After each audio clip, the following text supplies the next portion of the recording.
Entender, pues, digamos, el estado de la movilización actual en nuestro país,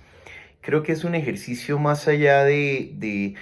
cuestiones políticas incluso. Creo que tiene que ver más con el estado de vida de los ciudadanos, ¿no? Entonces quisiera partir de ahí porque pues siento que hay una comprensión clara desde mi punto de vista, y es que en el fondo no estamos detrás de un sistema a lo mejor político que se nos impone, sino la consecuencia de ese sistema que tiene un impacto profundo en nuestras comprensiones de la vida, en nuestras comprensiones de las relaciones humanas y cómo desde ahí entendemos el desarrollo de los seres humanos que habitamos una sociedad, en este caso colombiana. Es así que en este ejercicio queremos intentar comprender el estado de esa movilización, qué tipo de cosas pues son aquellas que se reclaman, ¿no? Para hacer, por supuesto, en ese caso y en lo que nos compete de la educación, pues un ejercicio donde se descubra o se entienda a cabalidad que es este un derecho fundamental de todos los colombianos y por tanto no se puede prestar desde ciertas situaciones externas que gobiernan a veces el actuar descontextualizado de un gobierno que siguiendo directrices de otros puntos, pues a veces genera ciertas estrategias que están muy apartadas de la realidad propia. Entonces el sentido de ese trabajo tiene que ver con eso, conocer un poco el estado en el cual se encuentra esto y asimismo pues mirar a lo mejor, bueno, cuáles son algunos caminos que desde esa movilización que ciertamente tiene que continuar debe a lo mejor tomar el país desde nuestro punto de vista como educadores e investigadores. La actual movilización social que se lleva a cabo actualmente en nuestro país, que canaliza un generalizado descontento por la forma de gobierno que se ha tenido en nuestra patria, hace imperante que pongamos la mirada en la educación. Porque garantizar el derecho a la educación permite que también otros derechos se vayan consolidando y se vayan garantizando a la población. Claro, esto sucede cuando tenemos una educación realmente buena que garantice el pensamiento crítico, que garantice la lucha por los derechos, donde estemos educando y formando futuros ciudadanos capaces de construir sociedad, capaces de pensar las políticas públicas, que tengan capacidad participativa.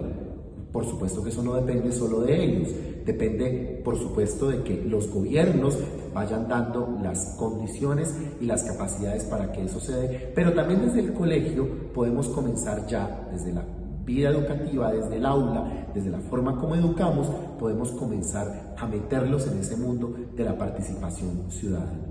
Desafortunadamente los procesos que se llevan en la educación hoy en día tienen un contenido neoliberal que los ha estandarizado y que ha encasillado a las instituciones para que respondan a unos lineamientos del mercado cuantitativos que los estandarizan y que hacen o que permiten que estos establecimientos queden como en ciertos rankings,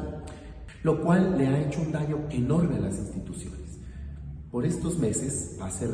común escuchar, sobre todo en las instituciones de educación privada, mirar a ver en qué ranking quedamos, dónde estamos ubicados, cómo nos fue en el ICFES, cómo nos fue en las pruebas saber, y según eso se nos cataloga como colegios buenos o como colegios malos. Y de la misma manera se va catalogando la gestión de las personas, como positiva o negativa. Y eso hace que los procesos de pensamiento crítico,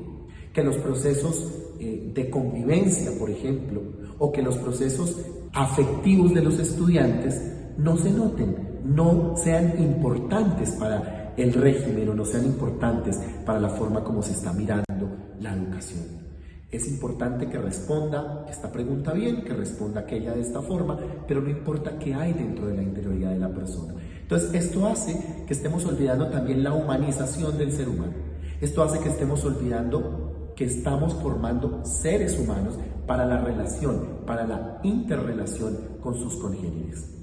Siento que muchas veces la movilización social se centra sobre todo en las condiciones laborales de los maestros. Por supuesto que esto no es un tema menor, pero sí siento que hace falta más fuerza en la movilización social para que se comience verdaderamente a actuar en las políticas educativas, para que se comiencen a cambiar estos estándares que tanto daño le hacen a la educación, para que haya espacios donde los jóvenes puedan participar y ellos, a través de sus expresiones artísticas, simbólicas, de música, de arte, puedan también mostrar su descontento, pero a la vez mostrarse como actores capaces de darle solución a las situaciones que estamos viviendo.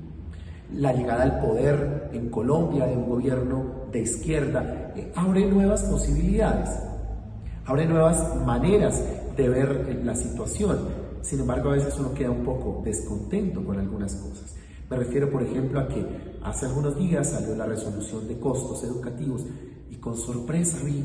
que se eliminó de esa resolución el incentivo que se daba a los colegios privados que pagaban el escalafón a sus docentes.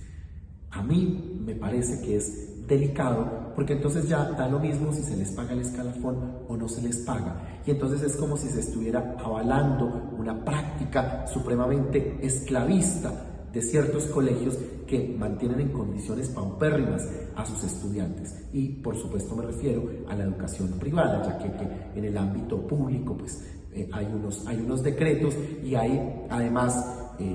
elementos como FECODE o como la DEC que pues permiten que estas cosas se luchen de otra forma. Pero me parece delicado que se vayan quitando esas cosas y que se vaya avalando también este tipo de prácticas que no son buenas para la educación y que no le dan verdaderamente la calidad y la importancia al docente. En el texto que leí del profesor Pulido, bajo el título Recalada, Pandemia y Futuro, él alerta sobre cómo la pandemia ha dejado al desnudo muchos más problemas de los que nosotros veíamos antes. Pero sobre todo, que hablar de una nueva normalidad no implica necesariamente hablar de una mejora en las cosas. No implica necesariamente que esa nueva normalidad haga las cosas mejor o traiga cosas mejores. Necesitamos luchar para que en esa nueva normalidad podamos verdaderamente comenzar a generar políticas que permitan sostener, fortalecer y garantizar el derecho a la educación.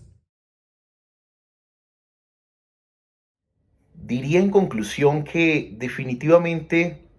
como colombianos, toda la sociedad tiene que hacer un ejercicio de comprensión de la ciudadanía, es decir, de entender cuál es ese modelo también de colombiano que queremos desde la educación entregarle a ese país. Porque creo que ahí hay un elemento importante, ¿no? Descubrir estos fines también hacen que la educación tome un marco distinto, donde dejamos a lo mejor de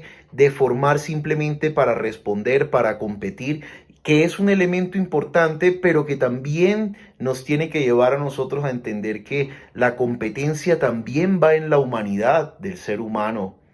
en descubrir que así como adquirimos habilidades laborales, habilidades para hacer, tenemos también sí o sí que generar habilidades para la convivencia, donde se nos enseñe el buen vivir y donde ese no sea un elemento secundario, porque a veces no tenemos cómo medir eso. De manera que descubro que aquí hay una tarea fundamental de la educación desde esa convicción por decir, queremos entregar completos y auténticos seres humanos, no seres humanos que están simplemente transversalizados por una idea de la competencia, una idea del clasificar, de estar en los primeros puestos, que como he dicho es importante, pero que muchas veces olvida lo central del ejercicio educativo y desde ahí, desde las políticas educativas, que es la transformación de ese ser humano que ingresa a configurar su existencia en el sistema educativo que está diseñado como derecho fundamental de garantizar que haya este desarrollo en quienes ingresan a él.